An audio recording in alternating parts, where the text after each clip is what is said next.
રાજકોટના ભાજપના લોકસભાના ઉમેદવાર પરસોત્તમ રૂપાલાએ જે નિવેદન આપ્યું હતું એ નિવેદન લઈને અત્યારે છેલ્લા 8-9 દિવસથી છે એ કંઈક ને કંઈક નવા સમાચાર આવતા રહે છે. ક્ષત્રિય સમાજનો બહુ જ મોટો રોષ છે અને જેમાં સૌથી વધારે જો વાત કરવામાં આવે તો ક્ષત્રિય સમાજના જે આગેવાનો છે અને અમુક જે એવા વડીલો કે જે આ મુદ્દે છે ખોલીને વાત કરે છે, એ વિરોધ નોંધાવી રહ્યા છે અને એવા અમુક નામો વિશે મારે ચર્ચા કરવી છે. સૌથી પહેલાં આપણે વાત કરીએ પદ્મિનીબા વાળા.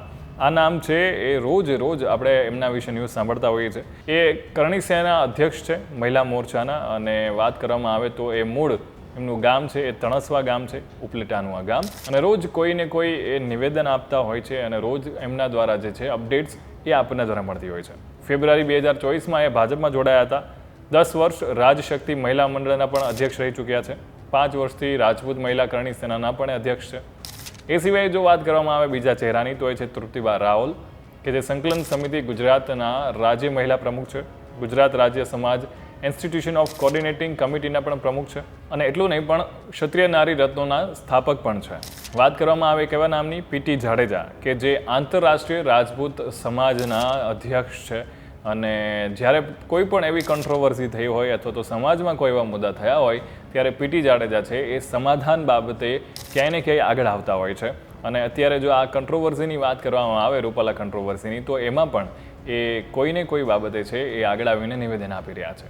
ત્યારબાદ વાત કરવામાં આવે નૈનાબા જાડેજાની તો જામનગરના છે. જામનગરના કોંગ્રેસના મહિલા પ્રમુખ છે 2018થી અને એ સમયથી એ કાર્યરત છે અને આ મુદ્દે સ્પેશિયલી જ્યારથી પણ કોન્ટ્રોવર્સી થઈ છે ત્યારે એ હંમેશા પોતાની વાતનું સ્ટેન્ડ લેતા રહ્યા છે. એ સિવાય વાત કરીએ યુવરાજસિંહ જાડેજા. આ નામથી કોઈ જ એવા વ્યક્તિ નથી કે જે પરિચિત ના હોય, સ્પેશિયલી યુવા વર્ગ છે. કારણ કે આમ આદમી પાર્ટીના ક્ષત્રિય નેતા યુવરાજસિંહ છે એ હંમેશા વિદ્યાર્થી નેતા તરીકે પણ ઓળખાય છે. ગુજરાતમાં સ્પર્ધાત્મક પરીક્ષાના પેપર ફૂટવા મુદ્દે વિવિધ આંદોલનો કરીને એમણે યુવાનોમાં પોતાની ઓળખ ઊભી બનાવી છે. 2022ની ગુજરાતની વિધાનસભાની ચૂંટણીમાં આમ આદમી પાર્ટીએ એમને દહેગામથી બેઠકથી ટિકિટ આપી હતી પરંતુ એમણે ચૂંટણી લડવાની ના પાડી હતી. એ નિર્ણય કર્યો હતો. ડમી પરીક્ષા કાંડમાં પણ એમણે ધરપકડ થઈ હતી. એટલે આ એવા ચહેરાઓ છે કે જે ક્ષત્રિય આગેવાનો છે અને રૂપાલા કોન્ટ્રોવર્સી જે થઈ એમાં પોતાનું સ્ટેન્ડ લઈ રહ્યા છે, સમાજ માટે છે પોતાની વાત મૂકી રહ્યા છે.